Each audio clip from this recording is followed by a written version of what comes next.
The governor of California says that President Trump is deploying another 2,000 National Guard here to the city of Los Angeles. That would come on top of 2,000 already deployed, 300 of whom at least are already here. Some of those are actually right there behind where I'm standing here outside the federal building here with those California National Guard. As you can see the music, you can see the crowd has been building here, maybe another 100 or 200 people here just as we've been speaking in these past few moments. End of the day, work is out. We are now getting near around 5 o'clock. Congressman Adam Kinzinger joins us now, obviously former congressman, also retired lieutenant colonel with the Air National Guard, and John Miller, our chief law enforcement analyst, both with us. Congressman, may I just start with you because of this breaking news? When, you know, and I'm trying to get to the bottom of understanding exactly what numbers Governor Newsom is putting out there, whether he's now talking about possibly 4,000 National Guard coming here to L.A. or not. That number would vastly exceed any number of protesters that we've seen. Some of the National Guard here already are standing behind where we are. As someone who served in the Air National Guard, how troubled are you by the use of the National Guard right now? Look, this is very troubling because, look, what you're looking at, they have California National Guard shields, but you are not looking at California National Guard troops. You are looking at U.S. Army troops. They were activated by the President of the United States under Title 10. They are no longer National Guard. They're no different than the 82nd Airborne. They have no law enforcement capability legally. That's why they're stuck guarding federal buildings. Same with the Marines, and same with the 2,000 additional activated troops. That's now U.S. Army. There are 4,000 potentially U.S. Army troops. They're not National Guard. That's an important distinction unless the Insurrection Act is invoked or unless Gavin Newsom himself concedes to their activation. If I was the governor of California right now, I'd be activating the rest of my National Guard and challenge Trump to federalize that because, listen, there is no militia as guaranteed by the Second Amendment if, in fact, the president can come in and overtake the governor's authority with the militia. John Miller, what is the latest that you are hearing from your sources about what may unfold on the ground tonight? We know that what happens tonight is obviously crucial for where this goes.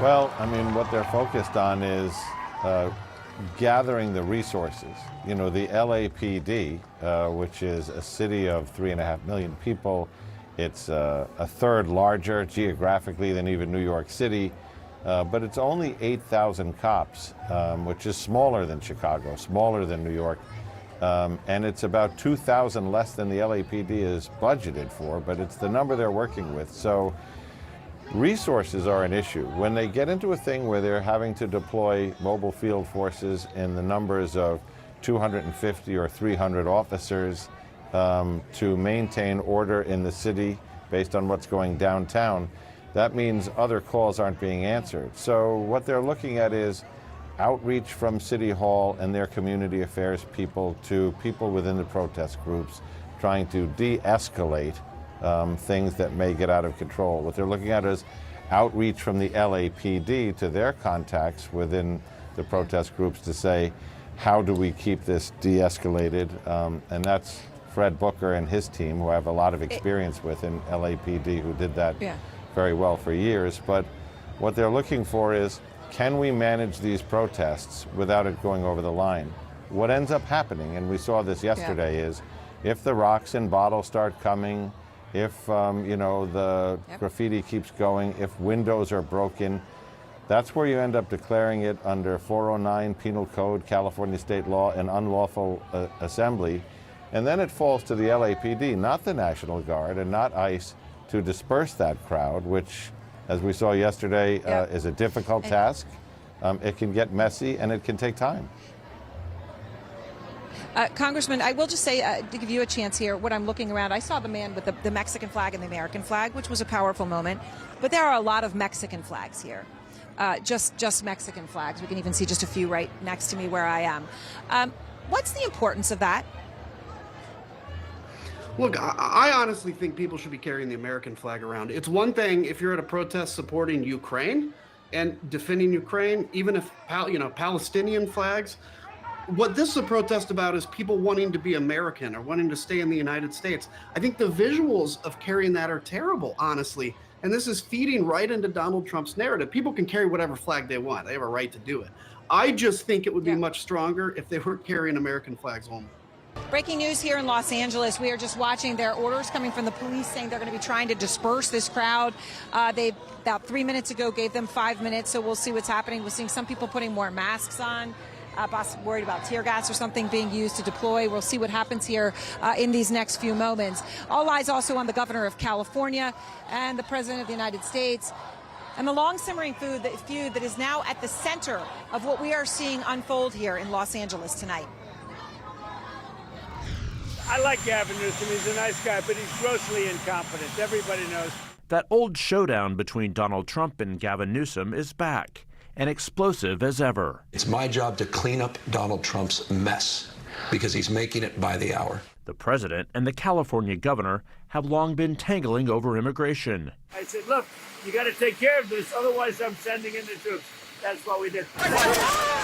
But their fight is escalating after Trump federalized the National Guard and mobilized Marines after violent protests in Los Angeles. He's taken the illegal and unconstitutional act of federalizing the National Guard, and he's putting lives at risk. It's the latest chapter in the turbulent relationship between Trump and Newsom, who have sparred over tariffs. No state is poised to lose more than the state of California. This is recklessness at another level. And deadly wildfires. We're going to take care of your water situation, and we'll force it down his throat. And we'll say, Gavin, if you don't do it, we're not giving you any of that fire money that we send you all the time. For Trump, the grievance often goes back to California itself. If Jesus came down and was the vote counter, I would win California. And the fact he lost the Democratic enclave by more than 20 points and millions of votes all 3 times he ran. Objectively, California is the most un-Trump state in America, and I think that's demonstrable. Yet beyond the resentment and anger, the two men have also shaken hands and found common cause. We're obviously from different sides of the spectrum, but we have a very good relationship. We played no politics during COVID with California. Nothing but cowards!